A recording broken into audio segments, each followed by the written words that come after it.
What's going on, everybody? Hope you're all having a good Thursday. Bobby Fire, Sheets Haber, and Sheets with the flu game here. We're gonna try and pull the Jordan and Yeah, something like that. um, so look, it's an interesting slate. We have there's some projections and certain things that I've noticed that haven't updated yet. I'm not sure if we've fully updated the Toronto situation. Obviously, with Scotty Barnes in and Mitchell and Barrett out. I'm trying to figure out why there's not better looking plays. So I have a feeling that there's going to be some changes there. That's just my initial thoughts. Let's see the news here about Barnes. If there's any comment on it besides him being in, no, not really. I think if he's in, he's in.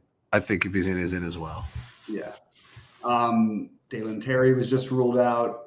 Josh Giddey was just ruled out just now.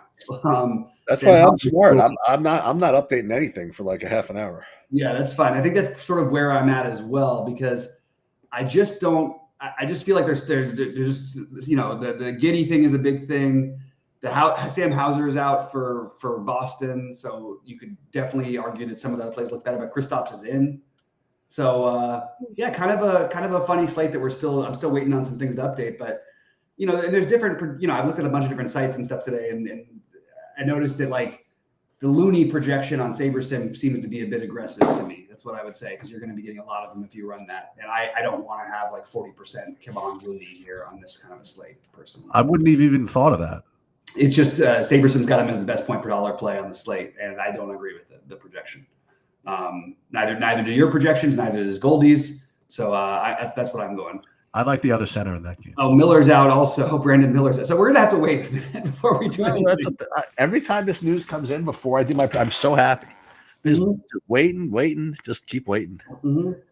A couple of other bits. So just to be, I'd like to have confirmation that Kyrie is in, even though I'm expecting him to be in.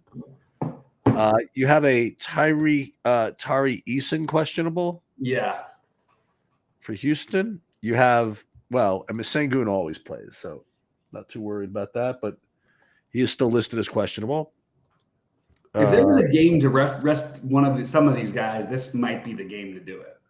And the other thing I would say, by the way, I forgot to mention some color on why one of the reasons Capella was showing up is that Okongwu's out. Okongwu's out, yeah. And it's a matchup where you're going to probably want a big, considering you're going up against Wembanyama. And I don't know I guess you could argue that Jalen Johnson could guard him, but he does so much offensively. I don't know that they want to do that. And Larry Nance would be, Larry Nance might be an interesting tournament dart tonight. I could see that happening. A couple quick fouls for Capella. Maybe Nance could get in there, and he's not projecting for anything, but it's just the guy you could look at. In terms of the spend, I'm doing what we said I'm doing what we talked about earlier. I am absolutely going to play Karl Anthony Towns and Julius Randle. Well, at least you get to wait, Yeah, and waiting feels pretty good. You're never dead. Yeah, the only guy that's live to the end. Right. The only guys that's hard to wait on from the first game is first of all, I'm taking just a complete gamble on Asar Thompson. I think that this is actually a better play than it's being projected, and it's got more upside than I think people are giving it credit for. But the main ones being Cade, Beasley, Duran, Paul Reed is a guy you could take a dart on, but I probably gonna not end up going there. And I don't really want to do the Tim Hardaway Jr. thing. That's from the first series of games. That's really the only piece that I'm so crazy high on. I also do like the Jalen Suggs, and I like the Jordan Poole.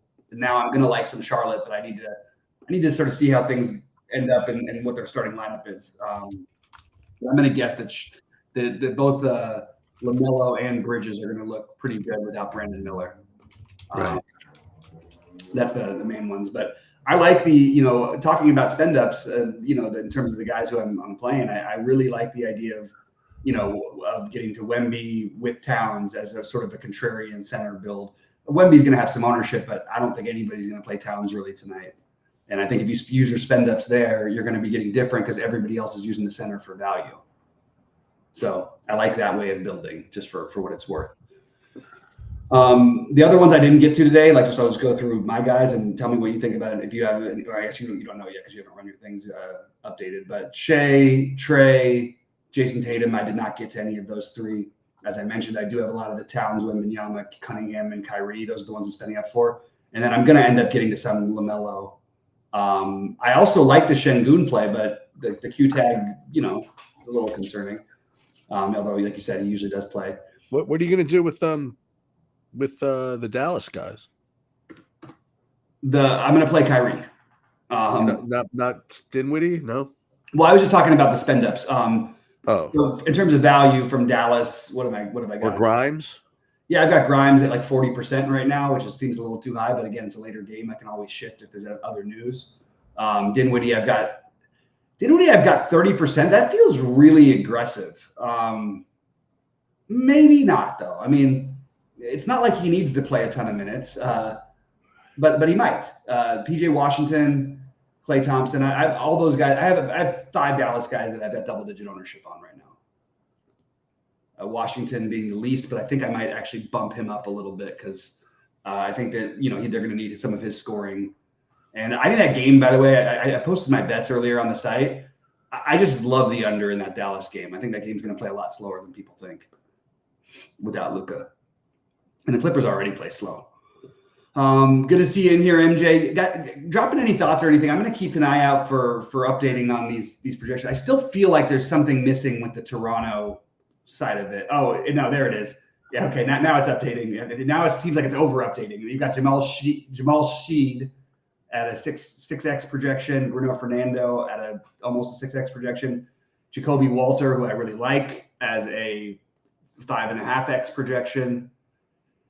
And by the way, Scotty Barnes, no one's going to play him on DraftKings really because he's 3,500 on FanDuel. So people are playing both sites. I just don't think it's going to happen. But Scotty Barnes is completely in play at 9,300 with no Barrett. I was watching some of this 50 million guarantee. That's what I've had on the background all day. Poker thing, yeah. It's pretty wild how the ITM spots and just how weird it is at those final tables. It's just wild. I haven't played in a big tournament in a while, so it's like, and I always was a pretty aggressive guy, so I was never usually like the short stack going to a final table. I was always like one of the bigger stacks if I was going to get there. But it's really wild to see a guy like Adamo, who's I think is like probably one of the best in the world. He didn't even do anything wrong. It's just really, really hard. It's you're navigating. Well, he got. I don't know if you saw it, but he got that dude ran a huge bluff against him. That bluff, yeah, that was the one that I was shocked that he got away with that. I was surprised too. I mean, not that you know what I mean. I could get into Adamo's head. You know what I mean? He's obviously 400 times better than I am, but obviously you know what he had. I just figured somehow that Adamo would figure it out. You know what I mean? You know what I mean? Like maybe just whatever. I mean, he's operating at such a high level. I just figured that somehow he would figure that out. But it was a mystery hand. They didn't even show what he had. I thought there was no chance he was bluffing. I mean, zero. I agree that I thought he was going to call, but I actually my guess, just speculating, was that I was talking to my buddy about it. You thought he was bluffing? I thought he was bluffing. Yeah, I didn't. That's so funny. He made a bunch of plays like that because I had it on in the background last night too, and he made a bunch of plays just like that, and it didn't. Oh really? Yeah, I didn't see any of it. Hand that quite made sense other than just the nuts, and it just didn't feel like that to me. MJ's in here. He's calling out a Jalen Green. I like that call, MJ. Jalen Green gets 40 fantasy points tonight. I think, or 40 real life points maybe actually is a possibility. I like that Jalen Green call quite a bit actually. So as of right now, I actually have Jalen Green at like 15%. So I'm good with that Jalen Green idea. Looks like David Montgomery is forgoing surgery and will rehab and try to make a return for the playoffs. Ugh, it always makes me nervous when that happens. I mean, it's good for the Lions that he's going to play, but it's a little bit scary for him. What else do we have in here? You like that tight end for Washington? From which one? On Sunday, the cheapo. Oh, I think his name is Stinnett or something like that. Oh yeah, I did my builds, but I did some builds, but I'm gonna sort of firm them up tomorrow when I do my go ahead. Yeah, I don't know. And I was just thinking of guys, and and I'm thinking about what's going to happen with the Penix play and stuff like that. I have to see. Yeah. I don't know what I'm doing I'm a either. huge Penix guy, so maybe I'm a little biased, but Did he go to Did he go to Washington? Yeah. Okay. Yeah, I thought he was the best player, the best, I can't say he was the best quarterback in the draft, but he played the best college football season last year, I thought. Okay. Jimmy's asking, do we like Clay tonight? Yeah, it's hard not to like Clay at 4,900 on DraftKings. But I have Clay. And I never play him. Yeah. Is he playing 30 minutes nowadays? Yeah. Yeah. He's playing the minutes. He's actually been, he hasn't been, he's been good enough this year. Not like amazing, but good. I think at 4,900, it's kind of hard to not take some shots there. And with a guy like him, when there's more usage to go around, it's not like it's not like they're going to have him creating shots or anything. But one thing he does do though is he will be out there. Like there's going to be more just shots available on the court. And anytime you get more shots available for a guy like Clay, it could be the 7 or 8-3 game. He might make, he's done that in the quarter a bunch of times. So I definitely am in on that one.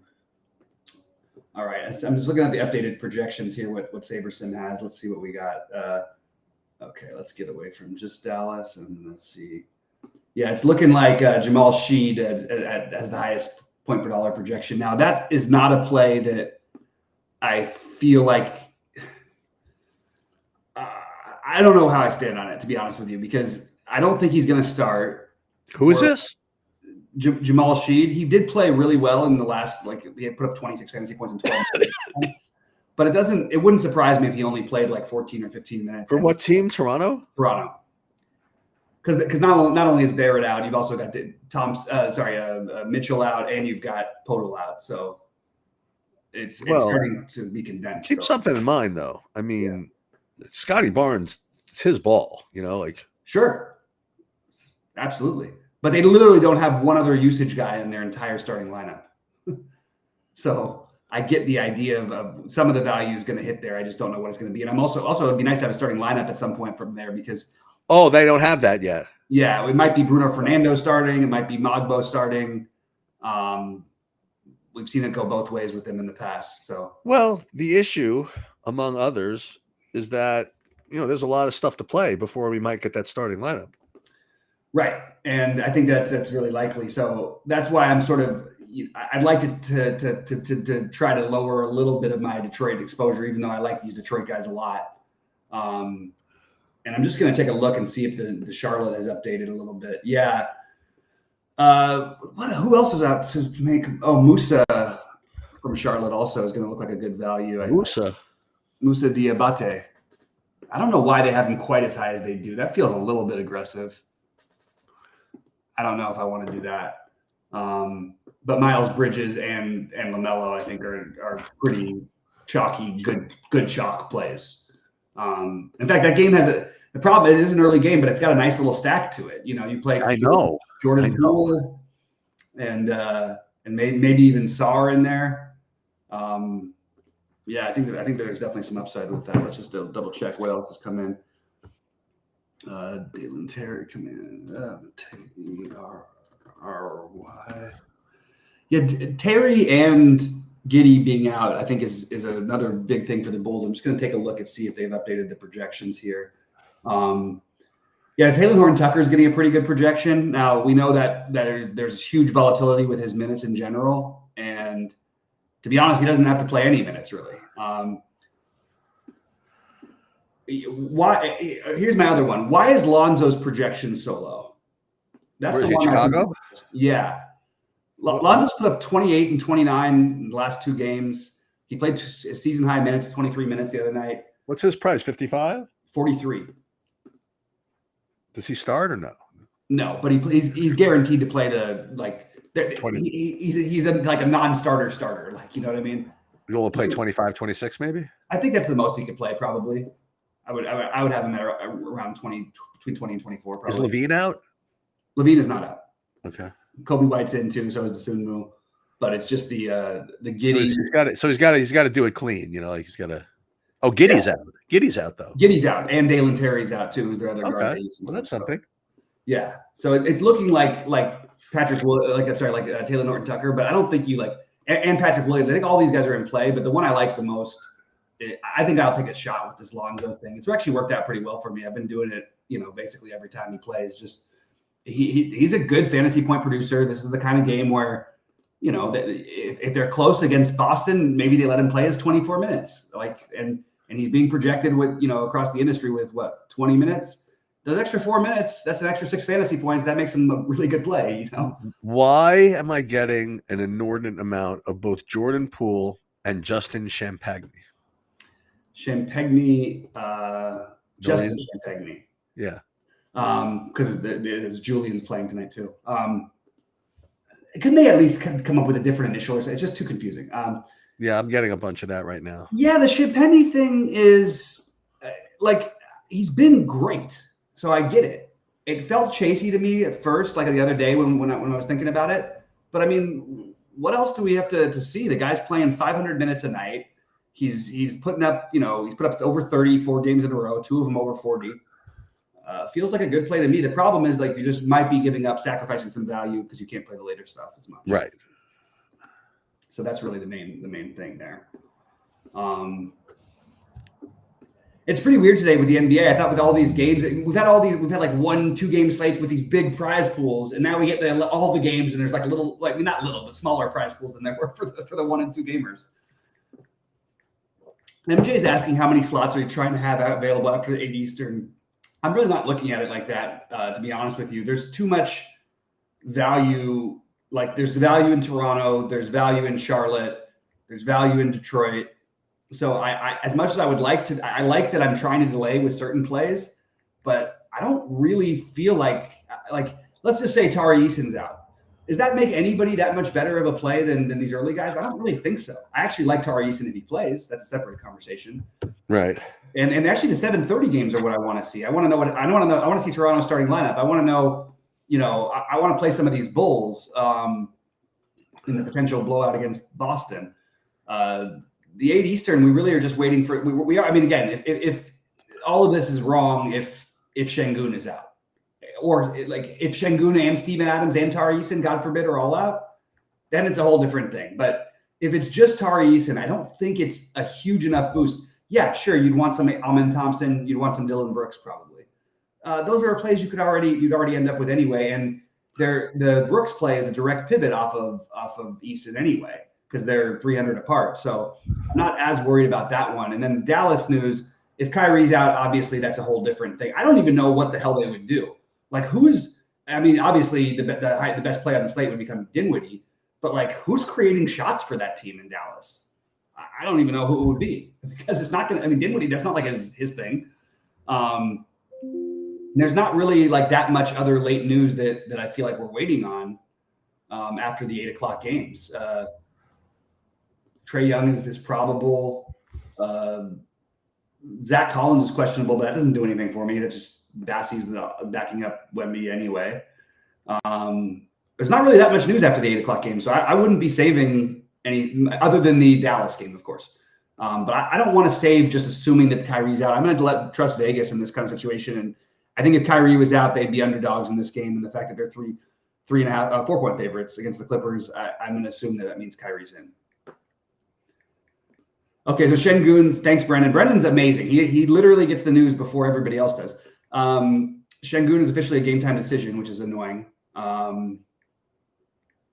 Yeah, that's fine for the 7 o'clock games. Just to have Cade in there. But I'm telling you, I would consider. This Miles Bridges has got some serious upside here, as does LaMelo. LaMelo has upside anyway. But take Brandon Miller off the court, it's going to be all LaMelo and Bridges. That's the way I see it. And then I do like Jordan Poole on the other side, but I don't think it's a must ever with Jordan Poole. And then the Detroit guys are the ones that are harder for me just to get off of, because I really like Durant at this price in this matchup. Beasley is projecting incredibly. You could maybe make an argument for fading Beasley, but I actually like Beasley, and the upside is tremendous. He's put up 34 more, three out of the last 4. Basically the games without Ivy. Tim Hardaway Jr., that's one I feel like I can X out. I don't think you need to necessarily exit out, but I certainly don't want to get like way overweight. He did play 36 minutes in the last game. That's why I don't exit out, but he's just so low usage. It's kind of tricky with Tim Hardaway Jr. Just hoping for shots to hit. And I love this Asar Thompson play. Maybe I'm completely alone in this, okay? Maybe I'm nuts, but I love the Asar Thompson play. I don't understand entirely why it's as bad as it looks, just because it's not a direct replacement for Tobias Harris. He could take some of the Tim Hardaway Jr. minutes. He could take some of the Malik Beasley minutes, and he could take some minutes he could take the backup center minutes from Duren. It doesn't have to be Paul Reed. So I think Asar Thompson is actually a pretty reasonable gamble, and I'm happy to gamble on it. I mean, I got him at what? He was like 3% owned the other night, and he put up 40. Still wasn't enough to win me the slate, but it was helpful. Okay, so let's see. I think most of the current projections based on what we know is Keldon Johnson is now a game time decision. Well, he was probable. Now they say he's a game time decision. I don't know if that's going to do much for me anyway. It's probably going to make Sohan. And could it be a double Champagny night? Could be. Could be. It's been working lately. Do you know what I would do then? I know Devin Vassell just had like the worst game of his life, but a 0% on Devin Vassell in a good matchup at 5,200. Maybe that's something I could talk myself into, especially if Keldon Johnson was out. All right. So I'm going to rerun it. I'll just go through my exposures because. Wait, who's out now? Oh, the Brandon Miller. Okay. All right. So I'm using the right projection source. Let me just make sure. It's weird with the value. I mean, it's become such a predictable thing. Bobby, hang on one second. Stace, whatever you want to order, just go ahead and order it. I'll have what you're having. No, I said if you're gonna have salad, just give me just like tomatoes. Aside from the salad, though. What are you having? I'll do whatever one you want. Is the dumpling steamed or? What steamed dumplings? Steamed vegetable dumplings from the other night were really good. Yeah, that's fine. Do you want anything else? Some soup? Sure. It'll be good for I'm trying Sure. To be Great. Thank you. Okay. I'm so jealous. We don't have any good Chinese food on the West Coast. I wish I could actually eat the Chinese food I really want to eat right now, but I can't. But the dumplings are good though. Yeah. Even in LA, even living in LA, there's like 3 good Chinese restaurants. But if you know where there is a great Chinese food though, I mean, there's a million of them in Vegas at least. All right. John Moran is in. The higher Brendan here is what a good updater here. All right. What am I at here? Okay, there we go. So as far as I'm going right now, I'm going to lower this exposure on Sheed because I think this is a little bit of could be smoke and mirrors. Let's get rid of that. Let's apply that and then rebuild. My highest owned players right now are Miles Bridges, Malik Beasley, Kyrie Irving, Karl Anthony Towns, Cade Cunningham, Julius Randle, Sheed. Too much Tim Hardaway Jr. for my liking, so I'm going to lower that a little bit. Then Jacoby Walter, Jalen Johnson, Jordan Poole. So I'm playing a lot of the early games, even with the potential news later, because we actually got news on some of these early games. What are we waiting on, really? I mean, like it's really the Rockets guys and the Dallas guys, and then maybe the Toronto starting lineup. If Bruno Fernando starts, then you could play him because he's right. But I'm not getting to as much of the Bulls as I thought, except for I did force in the Lonzo Ball play. Okay. I'm going to force that one for sure. And by the way, this is the kind of spot where maybe Zach LaVine would go a little nuts. Like he just has these weird things. And Boston, as good as they are defensively, they play so fast. Yeah. You're going to just score against them. So LaVine, I think, and Kobe White are maybe being a little bit under projected. And you just sort of hope that game stays close if you're going to play those guys. But I don't mind doing that. And I'm not getting to as much from Boston as not thought, but it's weird that no one's really getting anything from Boston, but this is like the perfect matchup. It's just everybody assumes it's going to be a blowout. And what if it's not? So I'm going to force in Jaylen Brown and Derek White. I wonder if they're going to officially call that dude up from the practice squad for Denver. Oh, tonight? Yeah, the Watson. Yeah, we're waiting on that. Hopefully, well, we should have that by the time we go live, or if time I go live at 7. Yeah, that should be by 6:45, right? Yeah, we'd hope. Oh, they did. They elevated him from the practice squad. Where is that? I said, well, see, Oh, they're in DraftKings. Okay. So what does that mean to the average man? Last time that happened, he only had 2 snaps. that's probably what it means again, to be honest with you. But I'm kind of down with gambling on the estimate. I like that, Sheets. Oh, MJ's asking about thoughts on Capella. I love Capella personally. I think what you're worried about is foul trouble. I really don't see why you wouldn't have a ton of Capella tonight. I've got 35% of them right now. Like we would consider Capella even if Okongwu was playing. It seems pretty obvious that we should consider him without Okongwu. Yeah, no, definitely, and he might not close, but whatever.